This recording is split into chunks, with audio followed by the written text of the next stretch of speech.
नमों विष्णुपादाय कृष्णपृष्ठाय भूतले श्रीमते भक्तिवेदांत स्वामिनिते नामिने। नमस्ते सारस्वती देवे गौरवाणी प्रचारिणे निर्विशेष शून्यवादी पाश्चात्य देशतारिणे। हरे कृष्ण।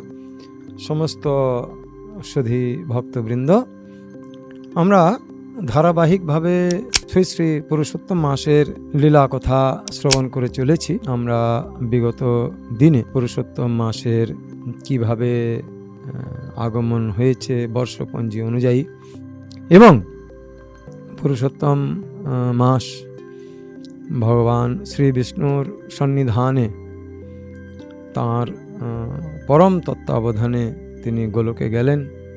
গোলকে যাওয়ার পর ভগবান শ্রীকৃষ্ণের সমীপবর্তী হয়ে তিনি সেখানে নিরন্তর ক্রন্দন করতে করতে ভগবানের শ্রীচরণে তার দুঃখগুলিকে উপস্থাপন করার ফলে অপার করুণাময় পরমেশ্বর ভগবান শ্রীকৃষ্ণ তিনি এই অধিকা মাস বা মল মাসকে আশ্বস্ত করেছিলেন যে হে অধিকা মাস, তোমার চিন্তা করার কোনো কারণ নেই।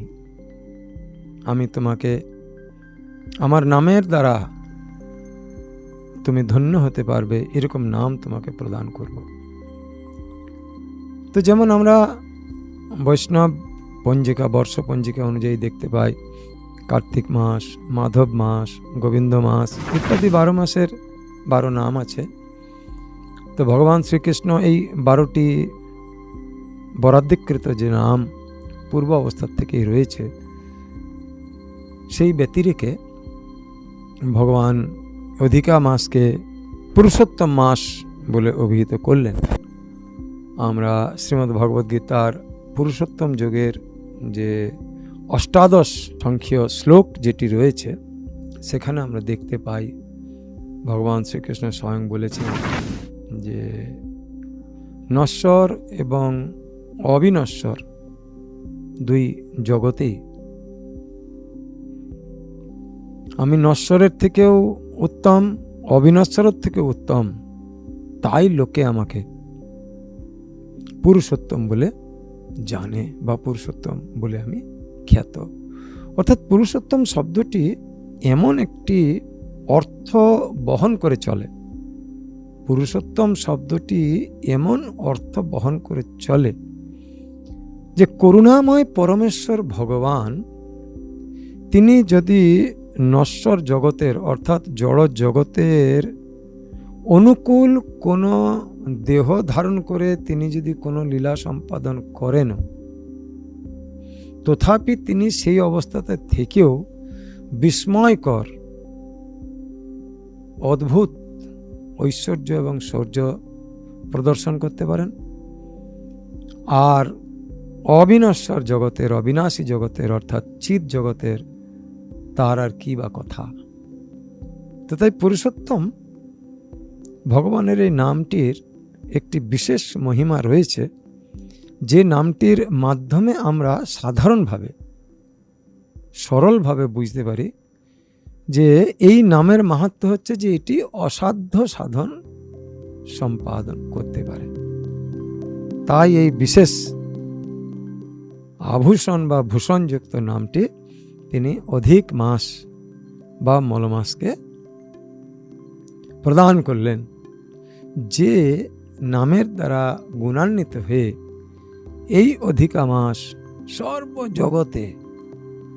সর্বজগতে শুধু এক যুগের জন্য নয়, প্রত্যেক যুগে যুগে তিনি বিখ্যাত হয়ে থাকবেন। আমরা যে সমস্ত তাত্ত্বিক বিষয়গুলি আলোচনা করব তাতে আমরা দেখব যে দাপরে এই পুরুষোত্তম মাস পালনের মাহাত্ম্য রয়েছে, বর্ণনা করা রয়েছে, প্রত্যেক যুগে যুগে রয়েছে। তো তাই যুগে যুগে লোকান্তরে তুমি মহিমান্বিত হবে, এটা আমি তোমাকে বললাম। তো এইটা বলে পরমেশ্বর ভগবান শ্রীকৃষ্ণ অধিকা মাসকে আশ্বস্ত করলেন তিনি আরও বললেন, কি বললেন না, বললেন যে ব্যক্তি পুরুষোত্তম মাসে আমার প্রতি ভক্তিমূলক সেবা সম্পাদন করবে, সেই ব্যক্তি তার জীবনের পরম সিদ্ধি অর্থাৎ আমার কৃপা প্রাপ্ত করার জন্য তার যে প্রয়াস সেইটি সর্বতোভাবে সফল হবে। তাই প্রত্যেক মানুষেরই একমাত্র কর্তব্য হচ্ছে এই অধিকা মাস বা পুরুষোত্তম মাসে সামর্থ্য অনুযায়ী যদি কেউ অধিক থেকে অধিকতর করতে পারে অতি উত্তম। যদি সেটি কারো পক্ষে সম্ভব না হয় তাহলে পরে তার সামর্থ্য অনুযায়ী অবশ্য করেই এই মাসটিতে অর্থাৎ পুরুষোত্তম মাসে এই মহোৎসব পালনের যা যা বিধি দেওয়া আছে তার কিয়দংশও তার পালন করার প্রয়াসী হওয়া উচিত। কারণ কি, এতে আমাদের হীনমন্যতায় ভোগা উচিত নয়। কারণ কেন, ভগবান শ্রীকৃষ্ণ শ্রীমদ্ ভগবদ্ গীতাতে 2য় অধ্যায়ের 40 সংখ্যক যে শ্লোক রয়েছে সেই শ্লোকটিতে স্পষ্টভাবে তিনি সকলকে আশ্বাসন দিয়েছেন বা নিশ্চিতকরণ করেছেন। আশ্বাসন থেকে ভালো শব্দ হচ্ছে নিশ্চিতকরণ। কীরকম না, ন ইহ অভিক্রম নাশ অস্তি প্রত্যবায় ন বিদ্যতে স্বল্পম অপি অস্য ধর্মস্য ত্রায়তে মহত ভয়াত। স্বল্পম অপি অস্য ধর্মস্য। হে কুন্তিপুত্র, যদি কেউ স্বল্প মাত্রাতেও ভক্তিযোগে যুক্ত হয় তাহলে সেই স্বল্প মাত্রার ভক্তিযোগ অনুষ্ঠানকারীর সেই স্বল্প ভক্তি যোগটিও বিনষ্ট হয় না। তাহলে পরে আমরা যদি সর্বতোভাবে পরিবেশগত অবস্থানগত কারণে সম্পাদন করতে না পারি, তো যদি স্বল্পও করা হয় তাহলে স্বল্পের জন্য ভগবান সুনিশ্চয়করণ করে গেছেন শ্রীমদ্ ভগবদ্ গীতাতে।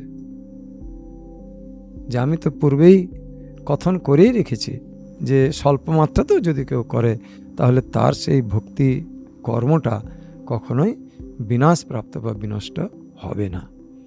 তো এই কথাটাকে মনে রেখে আমাদের যতটুকু পারব অধিক করতে পারলে অত্যন্ত ভালো, অধিক যার না করতে পারছে অপেক্ষাকৃত কম ভালো, আর যে স্বল্প করতে পারছে তার স্বল্পও ভালো। তো তাই কিছু না পাওয়ার থেকে কিছু পাওয়া সেটা অবশ্য করে ফলদায়ী। তাই বলছে যে পুরুষোত্তম মাসে অন্তত পক্ষে ভগবানের পবিত্র নাম জপ করা।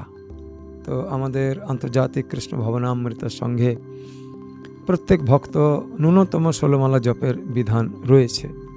তো এই মাসে যদি এর থেকে একটু অতিরিক্ত করা যায়, শাস্ত্রে বলে অধিকন্তু ন দোষায়, অধিক হলে ন দোষায় মানে ফলায়, তো অবশ্য করে ফল পাওয়া যাবে। তো তাই ফল পেতে আমরা কে না আগ্রহী? আমরা যদি ভালো ফল পাই সকলে আগ্রহী, আর ভগবান বলছেন করো আমি দেব। এক, জপ করতে হবে। দ্বিতীয়ত হচ্ছে শ্রীমদ্ ভাগবতম, শ্রীমদ্ ভগবদ্ গীতা, এই দুইটি বহুল প্রচলিত শাস্ত্রগ্রন্থ, যে দুটিকে পড়তে আমাদের অনেক পণ্ডিত হতে লাগে না, অনেক জ্ঞানের দরকার লাগে না।